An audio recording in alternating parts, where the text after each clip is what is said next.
Hi good morning all. Daily morning 8 o'clock நம்மளுடைய சேனலில் வந்து தினமணி நியூஸ் பேப்பர் ரீடிங் வந்து பார்த்துட்ருக்கோம். சரிங்களா? ஃபஸ்ட்டு இன்னையோட இம்பார்ட்டன்ட் நியூஸ் என்ன இருக்குதுன்னு சொல்லிட்டு பார்த்துலாம். பாருங்கள், வெளியுறவுத்துறையினுடைய புதிய செயலராக விக்ரம் மிஸ்ரி அவர்கள் வந்து நியமிக்கப்பட்டிருக்காரு.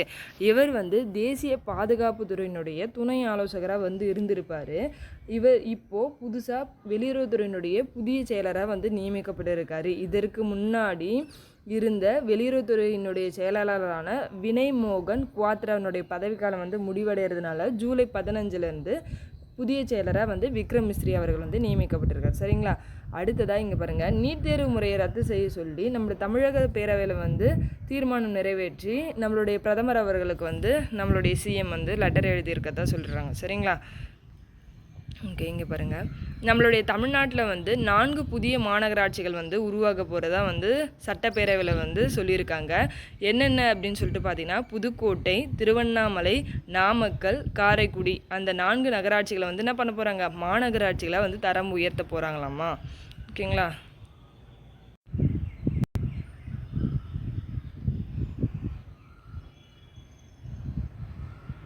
ஓகே, நெக்ஸ்ட்டு ஏதாவது இருக்கான்னு சொல்லிட்டு பார்க்கலாம்.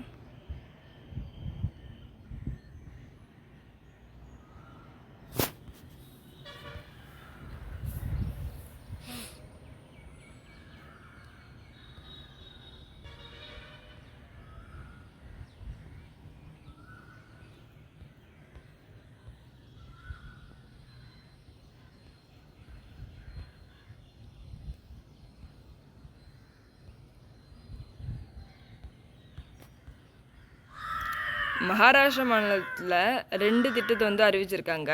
தகுதியுள்ள பெண்களுக்கு மாதம் வந்து 1500 ரூபாவும், ஆண்டுக்கு 3 சிலிண்டர்கள் வந்து என்ன பண்ண போகிறாங்க, இலவசமாக கொடுக்க போகிறதா வந்து அந்த மகாராஷ்டிரா மாநிலத்தினுடைய முதல்வரான ஏக்நாத் ஷிண்டே அவர் தான் வந்து அறிவிச்சிருக்காரு. ஏன் அப்படின்னா, வர அக்டோபரில் வந்து மகாராஷ்டிராவில் வந்து சட்டசபை தேர்தல் நடக்க போகுது. அதனால் இடைக்கால பட்ஜெட் வந்து தாக்கல் செஞ்சுருப்பாங்க. அந்த பட்ஜெட்டில் தான் இந்த 2 திட்டத்தையும் வந்து அறிவிச்சிருப்பாங்க. சரிங்களா? ஓகே, இன்னையோட குரல் வந்து நம்ம பார்த்துடலாம். சரிங்களா? ஃபஸ்ட்டு ரீட் பண்ணிக்கலாம். கடிந்து ஒரார் செய்தார்க்கு அவைதாம் முடிந்தாலும் பீழை தரும். இந்த குரல் வந்து வினை தூய்மை, செய்கிற செயல்கள் வந்து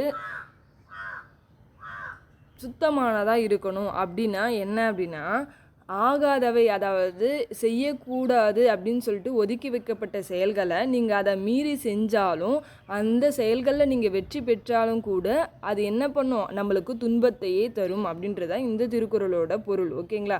அதாவது நம்ம செய்யக்கூடாதுன்னு சொல்லிட்டு ஒதுக்கி வச்ச செயல்களை நம்ம வாண்டடாக போயிட்டு செஞ்சால் கூட அதில் நீங்கள் வெற்றி பெற்றாலும் கூட அந்த செயல்கள்னால உங்களுக்கு துன்பம் மட்டும்தான் வந்து நேருன்றது தான் இந்த குறளோட பொருளாக வந்து இருக்குது. இன்னொரு தடவை ரீட் பண்ணலாமா?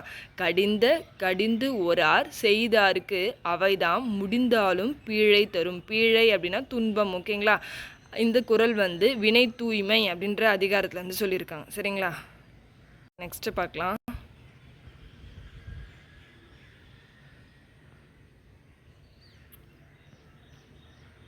நம்மளுடைய தமிழக சட்டப்பேரவையில் வந்து இது வரைக்கும் 2 முறை வந்து நீட் தேர்வை ரத்து செய்ய சொல்லி மசோதாவை வந்து நிறைவேற்றியிருக்காங்க.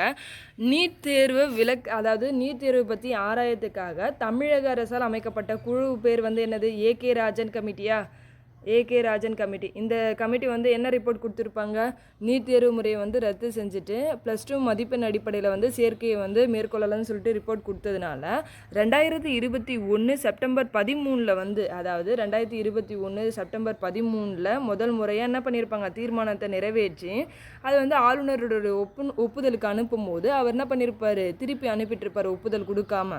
அதனால் மறுபடியும் என்ன பண்ணுவாங்கன்னு சொல்லிட்டு பார்த்தீங்கன்னா, 2022 பிப்ரவரி 8 2022 பிப்ரவரி 8 வந்து என்ன பண்ணுவாங்கன்னு பார்த்தீங்கன்னா, மறுபடியும் 2வது முறையாக வந்து தீர்மானத்தை நிறைவேற்றி அது வந்து என்ன பண்ணியிருப்பாங்க, குடியரசுத் தலைவரினுடைய ஒப்புதலுக்கு வந்து அனுப்பியிருக்கிறதா சொல்லியிருக்காங்க. அப்போது 2 முறை வந்து இந்த நீட் தேர்வு மசோதா வந்து நீட் தேர்வு ரத்து செய்கிற மசோதா வந்து நிறைவேற்றியிருக்காங்க. சரிங்களா?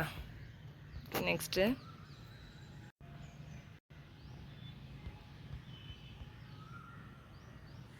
வேறு எதுவும் வந்து இம்பார்ட்டண்ட்டான நியூஸ் கிடையாது. ஏதாவது இருந்தால் பார்த்துக்கலாம். சரிங்களா? இன்றைக்கி வந்து T20 உலகக்கோப்பையினுடைய ஃபைனல்ஸ் வந்து நடக்க போகுது. எங்கன்னு பார்த்தீங்கன்னா பிரிட்ஜ் டவுனில் இந்தியாவுக்கும் தென்னாப்பிரிக்காவுக்கும் வந்து நடக்க போகுது. சரிங்களா?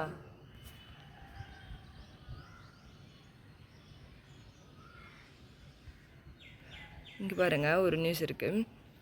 இந்தியாவினுடைய ஈட்டி எறிதல் வீரர், இந்தியாவை சேர்ந்த ஈட்டி எறிதல் வீரர் இவங்க டிபி மானு. இதை கேட்பாங்க, டிபி மானு எந்த விளையாட்டை சேர்ந்தவர்னு கேட்டால் டிபி மானுன்றவர் ஈட்டி எறிதல் வீரர். இவர் வந்து ஊக்க மருந்து புகார்னால நம்மளுடைய பாரிஸ் ஒலிம்பிக் போட்டியில் வந்து கலந்துக்கிறதுலேருந்து இவர் வந்து நீக்கிட்டாங்க. சரிங்களா? பாரிஸ் ஒலிம்பிக் போட்டியில் இவர் வந்து கலந்துக்க கூடாது அப்படின்னு சொல்லியிருக்காங்க. எதனாலன்னு பார்த்தீங்கன்னா ஊக்க மருந்து புகார் காரணமாக.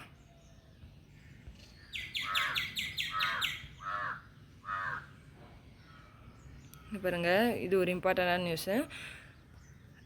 2022 ரஷ்யாவை சேர்ந்த ஒரு செயற்கைக்கோள் வந்து செயலிழந்துடுச்சு அப்படின்னு சொல்லிட்டு அந்த நாடு அறிவித்த நிலையில் தற்போது என்ன இருக்குன்னு பார்த்தீங்கன்னா விண்வெளியில் சர்வதேச விண்வெளி நிலையத்துக்கு அருகில் வந்து இந்த செயற்கைக்கோள் வந்து உடஞ்சி நொறுங்கிடுச்சாம்மா.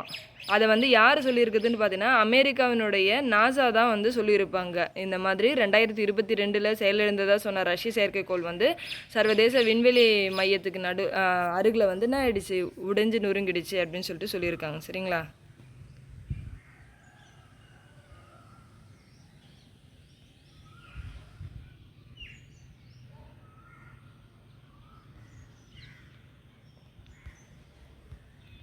ஓகே, என்னோட இம்பார்ட்டன்ட் நியூஸ் வந்து இதோட கம்ப்ளீட் ஆகுது. Thank you all.